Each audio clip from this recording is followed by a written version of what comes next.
우리 오늘 찬양 참 좋았죠? 잘했죠? 4주일 가까이 하는 게 참 힘든데, 노래도 힘들었습니다. 오늘 노래 굉장히 어려운 노래인데 찬양 너무 감사하고요.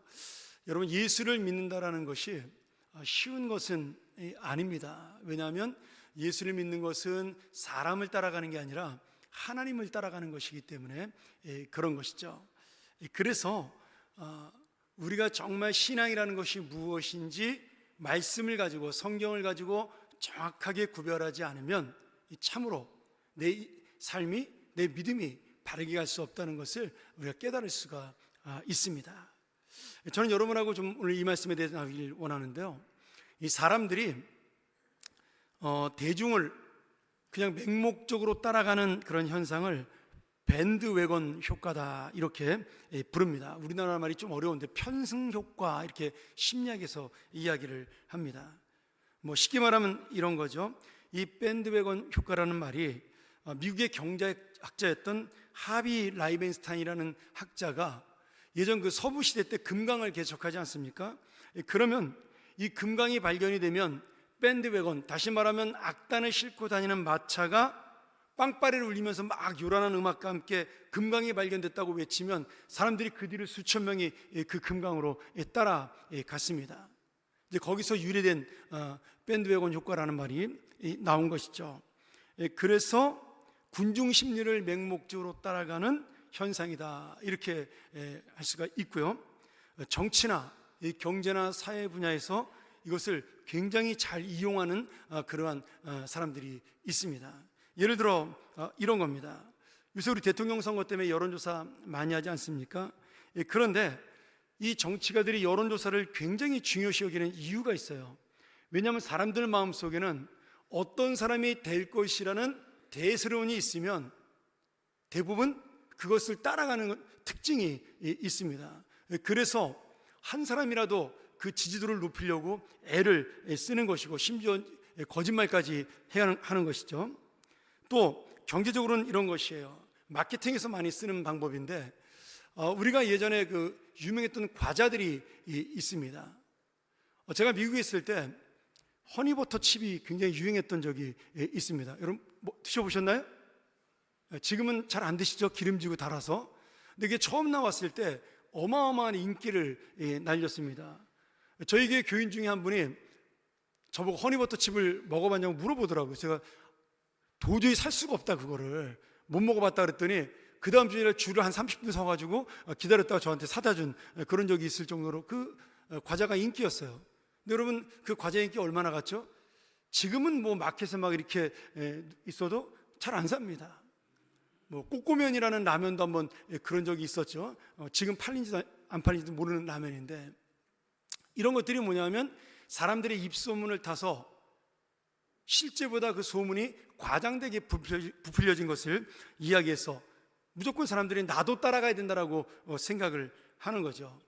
그래서 우리나라 사람들이 이게 유독 심합니다. 이제 우리나라가 가장 개성이 없는 민족 중에 하나거든요. 그래서 우리는 어떤 사람이 유행하는 옷을 입으면 다 그 옷을 따라 입어야 되고, 신발도 마찬가지고, 그래서 우리나라는 그 메이커 옷이 아이들이 가장 잘 팔리는 나라 중에 하나다, 이렇게 평가가 되어 있습니다.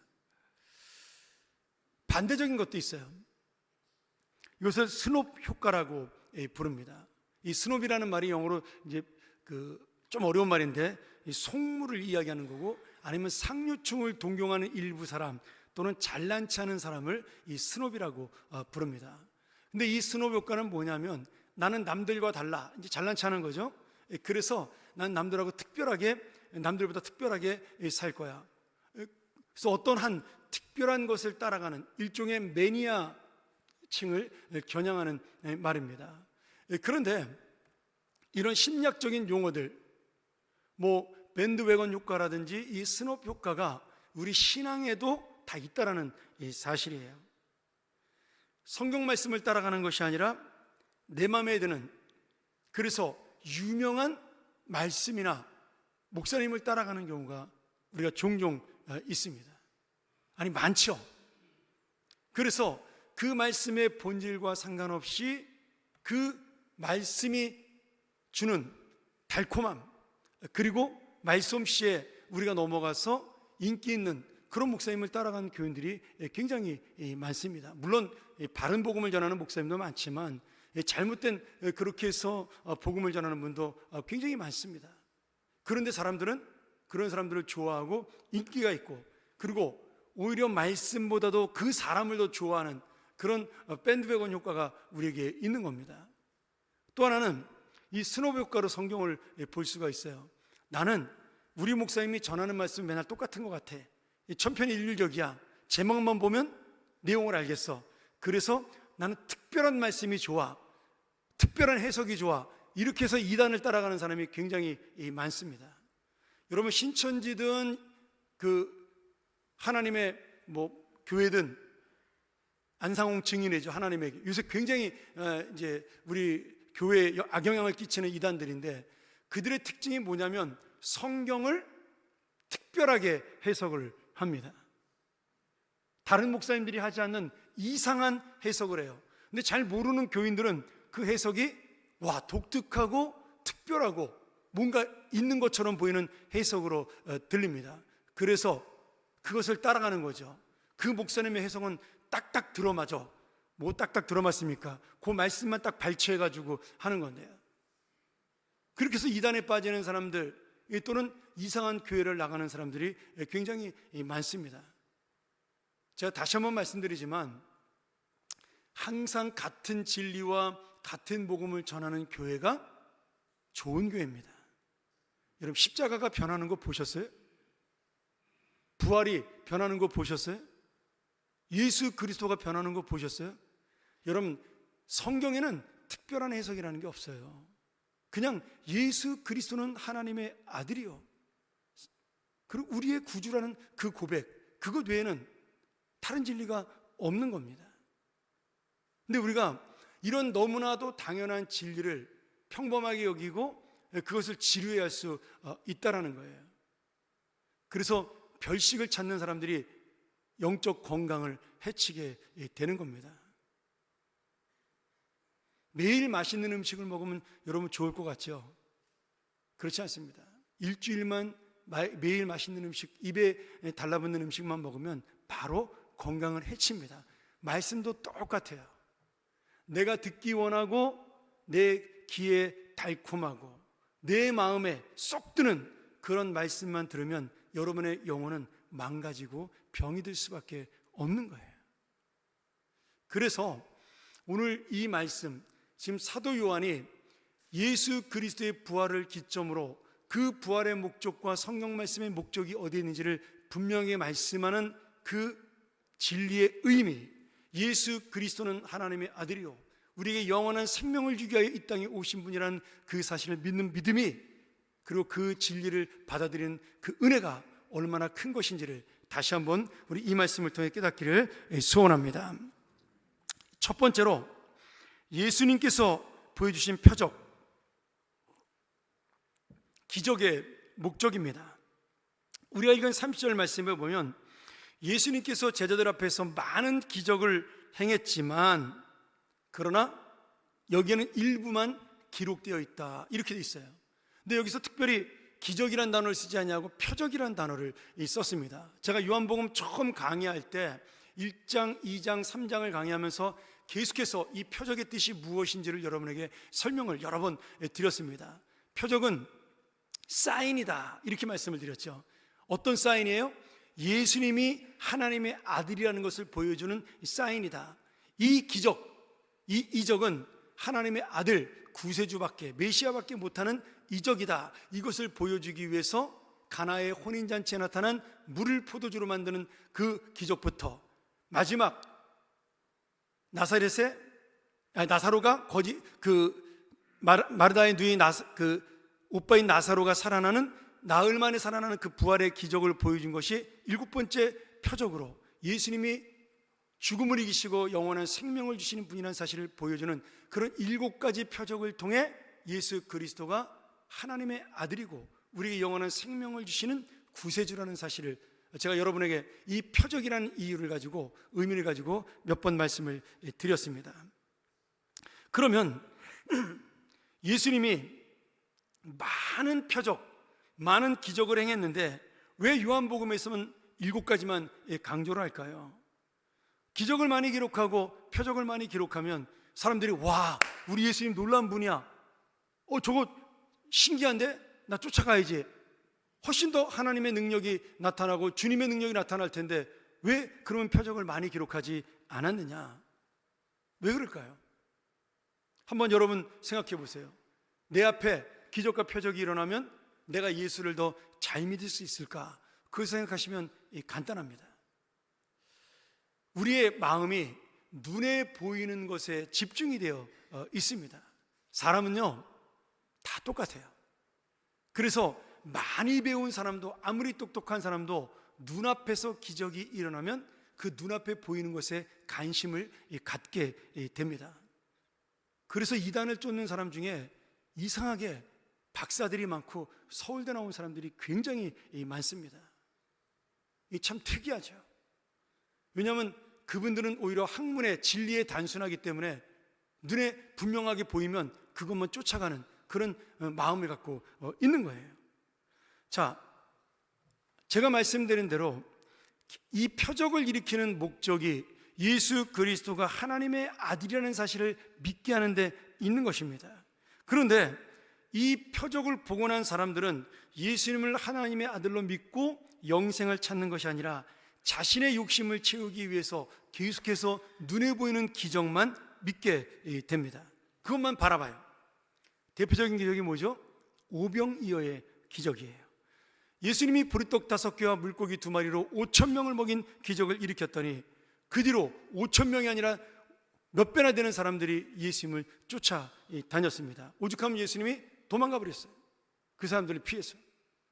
왜 그러죠? 하나님의 말씀, 복음에 관심을 가진 것이 아니라 뭐에 관심을 가진 거예요? 내 육신을 배불리게 하는 떡에 관심을 가진 거예요. 야, 예수님을 따라가면 떡을 먹을 수 있대. 예수님을 따라가면 기적을 볼 수 있대. 지금 예수님은 그 떡을 보여준 목적이 뭐예요? 내가 생명의 떡이야. 나를 믿으면 너희는 영원히 줄이지 아니하고 목마르지 아니할 것이야. 요한복음 6장 33절에 그 말씀을 가르치게 오병이어의 기적을 일으켰는데 그들은 그 말씀에는 관심이 없고 뭐에만 관심이 있어요? 눈에 보이는 떡에만 관심이 있는 거예요. 그래서 예수님께서는 그들을 피해서 다른 곳으로 옮기신 겁니다. 심지어 이 제자들조차 예수님의 수많은 기적을 경험하고 보았지만 예수님이 자신들의 원하는 소원대로 왕이 되지 아니하고 십자가 달려 돌아가시니까 다 예수님을 떠나 달아나 버리고 말았습니다. 그 눈에 보이는 인간적인 두려움, 나도 죽을까 봐 그 겁나는 마음이 기적을 일으키신 예수님보다 컸던 거예요. 왜? 눈앞의 현실이 더 중요하니까요. 그러니 오늘 우리가 보통 평범한 사람들이라고 생각을 한다면 누구나 다 그 밴드 웨건을 뒤쫓아가는 대중들처럼 우리도 그런 마음을 갖고 있다면 다시 한번 눈에 보이는 표적, 사람들이 쫓는 그 기적이 중요한 것이 아니라 그 기적을 일으키신 예수 그리스도를 믿고 영생을 얻는 것이 중요하다는 거예요. 여러분, 이것이 기적이요 표적의 목적입니다. 믿습니까? 이런 의미로 예수님께서 부활하신 모습을 제자들에게 보여줬어요. 그리고 도마가 예수님을 보지 못한 다음에 뭐라고 말하죠?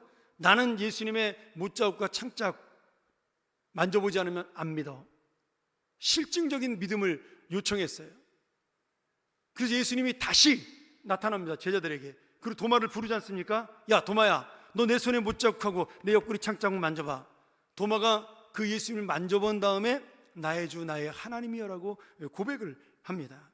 근데 예수님이 뭐라고 말씀하셔요? 그런 도마에게 너는 나를 보니까 믿느냐? 보지 않고 믿는 자가 훨씬 더 복 있는 인생이다, 이렇게 말씀하셔요. 여러분, 이 말의 의미가 뭘까요? 예수님이 지금 부활의 실체예요. 눈에 보이잖아요. 근데 보지 않고 믿는 게 왜 복돼요? 예수님이 이미 부활할 것을 말씀으로 약속하셨어요. 지금 이 말이 도마에게만 하신 말씀이 아니에요. 거기 모여있는 11제자에게 다 하신 말씀이에요. 그들은 예수님이 3일 만에 다시 부활할 것이라는 십자가의 죽음과 부활의 여러 번의 약속의 말씀을 들었지만 자신들의 눈이 가리우고 욕심에 가리우고 원하는 그 소원에 가리워서 예수님의 말씀에 귀담아듣지 않았어요. 마음에 새기지 않았습니다. 그러니 지금 부활하신 실체 예수님이 나타나야만 그들은 믿을 수 있었던 거예요. 다른 게 아닙니다. 죽은 사람이 살아난 게 기적이잖아요. 그러니 믿을 수밖에 없는 거죠. 그리고 그 부활의 기적 외에는 더 이상 다른 기적이 필요가 없는 겁니다. 여러분 보세요. 지금 예수님이 어디 계셔요? 부활하신 예수님이 우리와 함께 있습니까? 하늘나라에 계시잖아요. 승천하셔서 성령을 보내주신 다음에 예수님은 하늘에서 우리를 기다리셔요. 근데 우리는 부활을 믿습니까? 아멘 안 하시네요? 안 믿나요? 우리 부활 다 믿잖아요. 믿습니까? 예. 주님이 이걸 기다리신 거예요. 근데 제자들은 그 믿음을 갖지를 못한 겁니다. 우리도 마찬가지예요. 자신의 세상 욕심을 채우기 위해서 예수님을 따랐던 당시의 사람들처럼 나도 내 생각, 내 욕심, 나의 소원, 내 만족, 내 목적 이걸 가지고 예수를 믿으면 하나님의 아들이요 영원한 인도자이신 생명의 주인 되신 예수님은 놓쳐버릴 수가 있는 겁니다. 유대인들처럼 한 끼 배불리 먹고 만족하거나 더 이상 내가 원하는 것을 채울 수 없다면 실망해서 예수님을 떠날 뿐 아니라 나중에는 십자가에 못 박는 안타까운 인생이 될 수도 있는 겁니다. 보리떡 5개와 물고기 2마리로 5,000명을 먹이고 다 모였다면 2만 명 정도 먹은 거죠. 그리고 몇 강주리가 남죠? 12강주리가 남았어요. 여러분 그 12강주리 남기신 이유가 뭘까요? 기적으로 또 일으키면 되는데 굳이 광주리를 남길 이유가 뭐가 있어요? 예수님이 아무 때나 기적을 일으키는 것이 아니라는 거예요. 이 기적은 너희가 나를 하나님의 아들로 믿는 데만 필요한 것이니 다음부터는 남은 떡 가지고 살아라, 그렇게 말씀하시는 거예요. 떡이 중요한 게 아니고 나를 바라보라, 그 말씀을 하신 겁니다. 그러니 오늘 우리도 이제 예수 그리스도를 믿는 목적이 분명해야 하는 겁니다. 물론 받은 은혜에 따라 개인마다 예수 믿는 이유가 다를 수가 있어요. 저희 가정도 어머니가 중풍에 쓰러지셨다가 회복되는 기적을 보고 우리 가족이 다 예수를 믿게 되었습니다. 저희는요 성령을 받기도 전에 어머니가 살아나는 기적을 보고 하나님은 살아계시다는 것을 우리가 고백했어요. 그런 기적을 세상에서 볼 수 없잖아요. 50년 전인데 여러분 중풍병자가 일어날 수 있습니까? 저희 어머니 나셨거든요. 물론 약도 좀 드셨지만 약으로 여러분 중풍병이 납니까?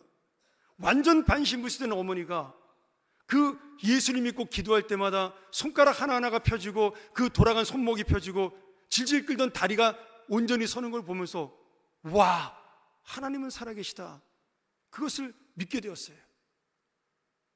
여러분 그런데 그렇게 믿게 된 것이 중요한 것이 아니라 그 다음에 내가 주님을 믿고 난 다음에 하나님의 말씀이 내 안에 들어와서 그 어머니를 살리신 하나님이 나의 하나님이 되고 나에게 영원한 생명, 이 땅의 생명으로 끝나는 것이 아니라 진짜 영원한 생명을 주시는 주님이라는 사실을 깨닫는 것, 그것이 더 큰 은혜요 더 큰 축복이라는 사실을 여러분 믿으셔야 합니다. 여러분 그렇게 살아나신 우리 어머니, 40 후반에 기적으로 일어나신 우리 어머니는 몇 년 전에 80을 넘기셔서 소천하셨어요. 기적으로 일어나도 또 죽습니다. 부활하신 나사로도 죽었어요. 그러니 오늘 우리가 집중해야 될 것은 사람이 아니라, 눈에 보이는 기적이 아니라 그것을 온전하게 이루게 하시는 우리 주 예수 그리스도의 은혜입니다. 오늘 다시 한번 예수 그리스도를 믿는 목적이 분명 이 영원한 생명이 있음을 깨닫고 이 세상에 보이는 것이 아닌 부활 소망과 영원한 천국의 소망을 위해 사는 우리 믿음의 삶이 되기를 간절히 축원합니다. 두 번째로 예수 그리스도가 전하신 말씀, 성경의 목적도 똑같습니다. 사도 요한이 이 복음서를 기록한 이유를 이렇게 분명하게 말씀해요. 31절 말씀에 오직 이것을 기록함은 예수님이 십자가 달려 죽으심과 부활하셨음을 기록한 이유는 너희로 예수가 하나님의 아들 그리스도이심을 믿게 하려 함이요 또 너희로 믿고 그 이름을 힘입어 영원한 생명을 얻게 하려 함이다. 성경의 목적이 뭐예요? 하나님의 아들 예수 그리스도를 믿는 것이고 그 이름을 힘입어서 영원한 생명을 얻는 데 있는 것입니다. 이 세상의 부귀영화가 아니에요. 권세가 아니에요. 이 세상의 부가 아닙니다. 건강이 아니에요. 영원한 생명입니다. 제가 예전에 그 공부하면서 묵시문학을 공부한 적이 있습니다. 제가 이번 그 평안아카데미가 이제 다음 주에 종강을 하는데 제가 가을에 임직선거가 우리가 기도하면서 준비하고 있는데 장로님들하고 함께 임직선거 전에 제가 훈련생들을 위해서 임직 후보들을 위해서 초대교회사를 한 번 더 강의할 생각입니다. 7주 과정으로. 그리고 제가 내년에 이 신구약 고대 근동사와 함께 신구약 중간사를 여러분에게 강의하려고 그래요. 아주 재밌는 내용들이 그 안에 많이 담겨져 있습니다.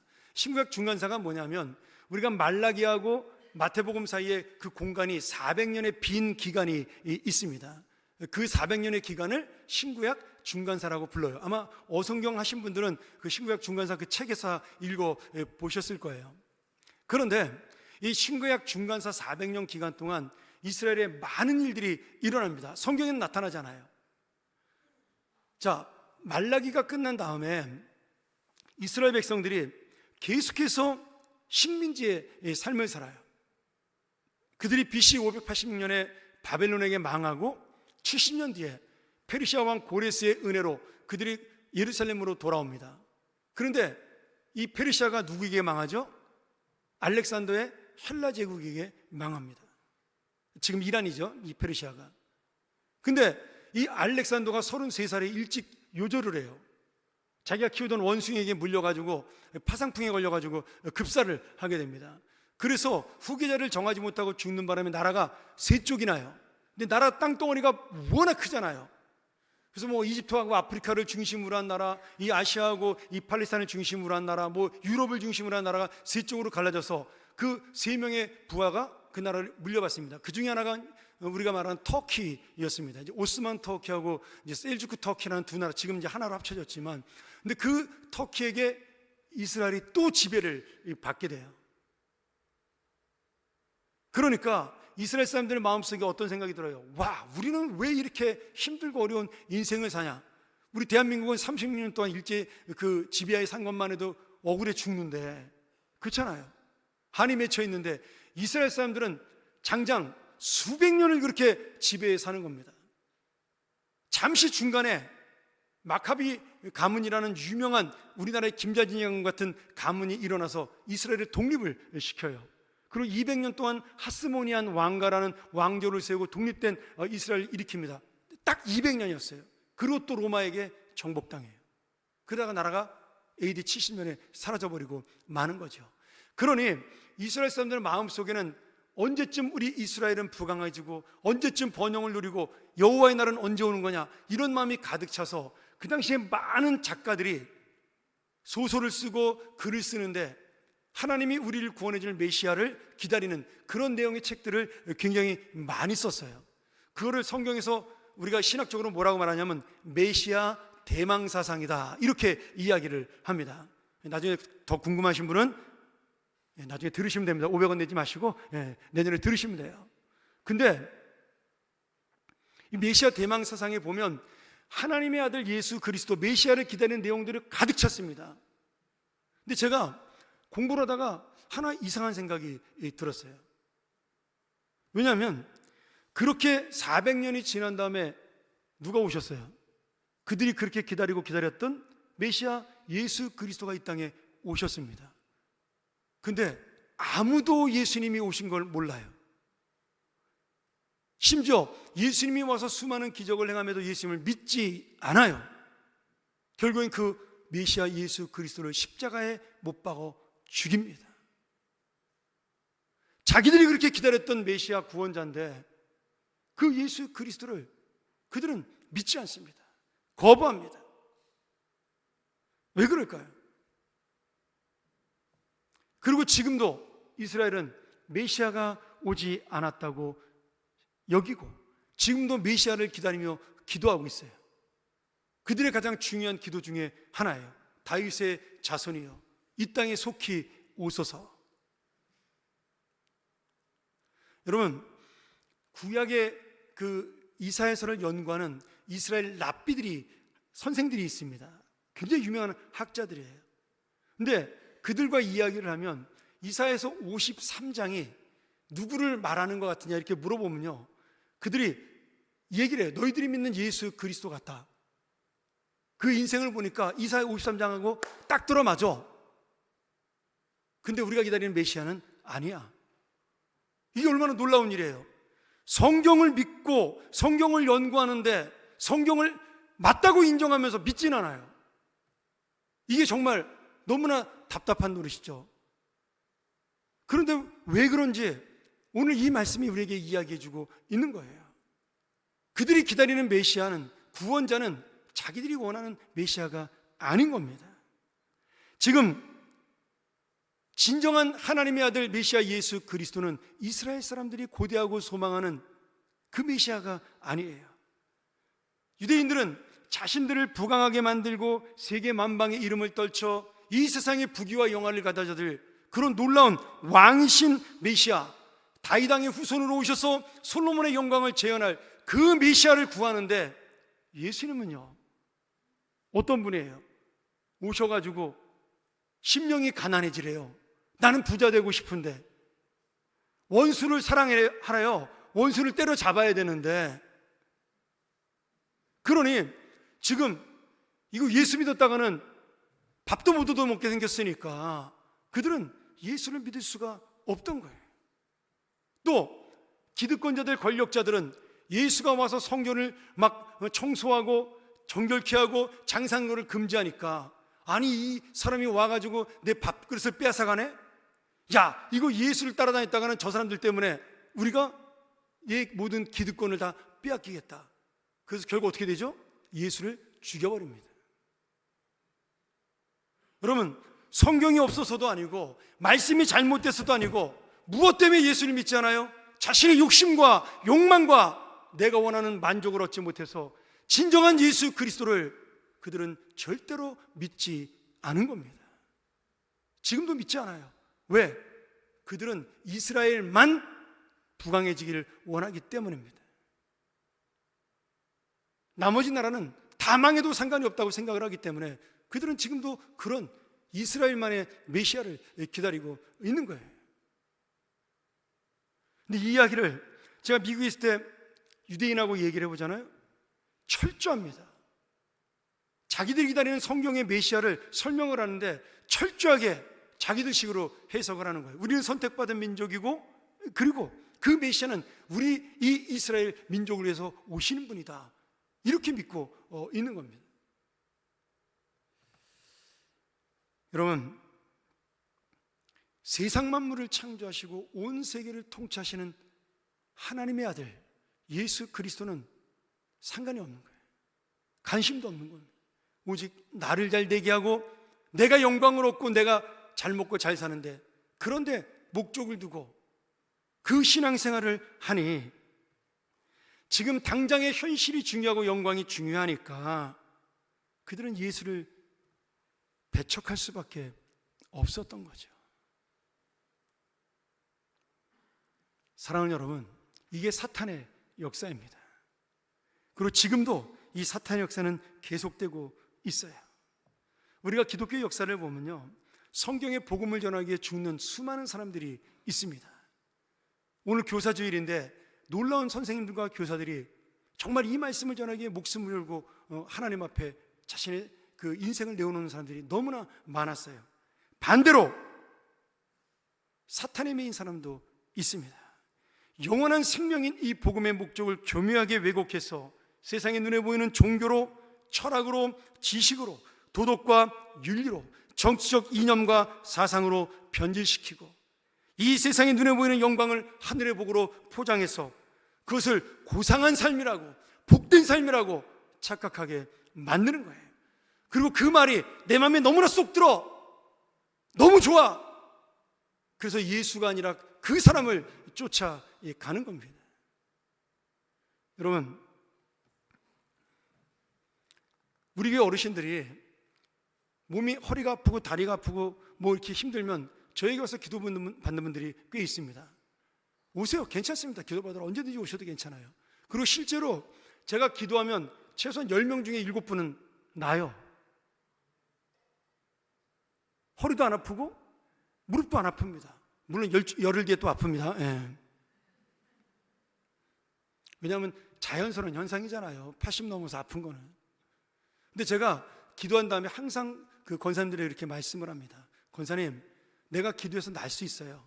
그런데 내가 기도해서 낫는 것이 아니라 권사님의 믿음이 낫게 하는 겁니다. 그러니 계속 기도하시고 집에 와서 꼭 약도 드세요. 제가 그렇게 이야기를 합니다. 여러분, 그 이적이라는 거 별거 아니에요. 하나님의 마음 먹으면 단번에 일으키는 거예요. 근데 우리한테 필요 없으니까 주시지 않는 거예요. 여러분, 이 이적의 목적이 뭐예요? 예수 그리스도를 믿게 하는 데 목적이 있는데 우리는 이미 예수를 믿잖아요. 굳이 이적이 없어도 아무 상관이 없는 겁니다. 저도 중학교 때 방언 받았어요. 그때 너무 좋았죠. 그게 무슨 의미가 있어요? 아, 하나님이 나를 사랑한다. 그거에는 아무 의미가 없는 겁니다. 우리 아내는 방언이 그렇게 사모하는데 못 받았어요. 근데 어떤 때 보면 믿음이 저보다 더 좋을 때도 있어요. 믿음 좋은 사람이 방언 받을 필요 없죠. 아니, 하나님 잘 믿는데 굳이 하나님이 그런 표적을 보일 필요가 없는 거잖아요. 그러니 여러분, 은사가 많은 사람일수록 나 믿음 없어서 하나님이 주시는 거야, 이거 없으면 나는 하나님 놓칠까 봐 주시는 거야, 여러분 그렇게 믿으시고 겸손하셔야 돼요. 오죽하면 기적이라도 경험하게 해서 예수 믿게 할까? 근데 우리는 그것이 눈에 보이는 그것, 그 사람, 그 말씀 쫓아가는데 정신이 없는 겁니다. 이게 바로 이 땅의 욕심을 채우기 위해서 영원한 구원자이신 예수 그리스도를 거부하고 십자가에 죽게 한 유대인들의 잘못된 믿음이었어요. 주님은 우리가 복음으로 영원한 생명의 소망을 가지고 살기 원하는데 우리는 세상의 것으로 채워지기를 원합니다. 또 그런 말씀을 듣기를 원하고 그게 은혜가 돼요. 내가 원하는 세상을 만들기 위해서 하나님의 말씀으로 사람들을 유혹하고 그들을 이상한 길로 인도합니다. 근데 그 말씀이 거짓 진리라고 다 이야기해도 내 마음에 드니까, 내가 좋으니까 맹목적으로 따라가요. 여러분, 성경은요, 하나님의 말씀은 절대로 이 세상을 바꾸라고 말씀하시잖아요. 상황을 바꾸라고 말씀하시지 않습니다. 누구를 바꾸라고 말해요? 내 영혼을 바꾸라고 말씀하시는 겁니다. 내 마음을 바꾸라고 말씀하시는 거예요. 내 영혼을 새롭게 해서 그 새롭게 된 영혼이 영원한 생명을 가지고 하나님의 뜻대로 살 때 내 마음이 달라지고 결국 이 세상이 변화가 되는 겁니다. 그래서 열심히 있는 말씀과 기도가 중요하지만 더 중요한 게 있어요. 그 말씀대로 살려고 몸부림치는 진리의 믿음이 중요합니다. 하나님의 뜻을 이루는 기도라는 것이 성숙한 믿음이에요. 사랑하는 여러분, 예수 그리스도가 부활의 실체입니다. 예수 그리스도가 길이요 진리요 생명입니다. 예수 그리스도가 구원이요 생명입니다. 예수 그리스도가 참된 소망이요 기쁨입니다. 예수 그리스도가 내 인생의 전부예요. 오늘 이 부활의 주님이신 예수 그리스도가 우리의 구원자가 되시고 우리의 인생의 인도자가 되어주시고 오늘도 함께 하심으로 내 앞길을 인도하는 교사가 되고 빛이 되고 진리가 되어주시고 동행이시는 동반자가 되어 주십니다. 이것이 바로 내가 유일하게 붙들어야 될, 믿고 살아야 될 복음이요 소망이요 약속이요 진리입니다. 오늘 이 약속을 따라 눈에 보이는 것이 아니라 사람이 아니라 오직 생명 되신 예수 그리스도의 말씀을, 진리를 따라 살아가는 우리 믿음의 자녀가 되기를 간절히 축원합니다. 우리 함께 우리 이 말씀 기억하면서 한번 정말 간절하게 기도했으면 좋겠습니다. 베드로가 예수님에게 그렇게 고백하지 않았습니까? 영생의 말씀이 주님에게 있는데 내가 어디로 가겠습니까? 입술로는 그렇게 고백해놓고 예수님을 3번 부인합니다. 여러분, 우리도 마찬가지예요. 예배드리고 말씀 듣고 기도하고 마치 내가 영혼을 사모하는 것처럼 보이지만 내가 고민하는 것은 세상의 것이고 내가 따라가는 것은 세상의 것이고 내가 좋아하는 것은 세상의 것입니다. 오늘 다시 한번 우리가 주님 이 말씀 의지해서 진정한 믿음으로 살게 하여 주옵소서. 세상의 것이 아닌 주님의 영생의 소망을 따라가게 하여 주옵소서. 다시 한번 이 말씀 붙잡고 살아가는 믿음 달라고 우리 함께 통성으로 주님 앞에 기도하며 나아갑니다.